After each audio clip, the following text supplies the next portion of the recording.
ำมันสัญญาฟังไอ้เด้อน้องนาเดือนหกมาฝนฟ้าลิ้นลางไอ้สิมาห่วมสร้างคู่แก่นางขาดไทยไทยนาน้องบอกเคยจริงเจอสาวน้องให้คือคำว่าเป็นผู้เดินสิมาไม่น้องลาไอ้บอกเขาว่าสิคอยอายผู้เดียวบนสงกรานต์ปีนี้หากโชคดีไอ้สิมาดินห่วงหากสายแน่นเดียวดงคนได้บนผ้าได้คืนเดียวแม้นมี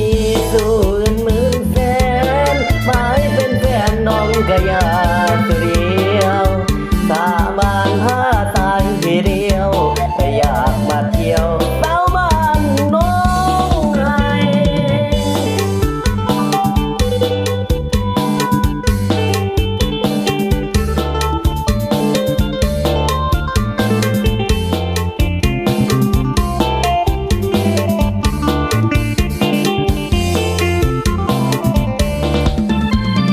ฟังไอ้เด้อน้องนา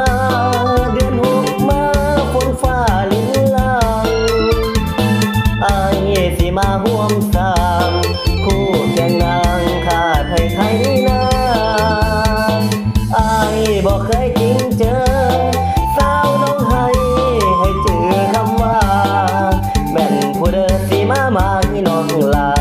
ให้บอก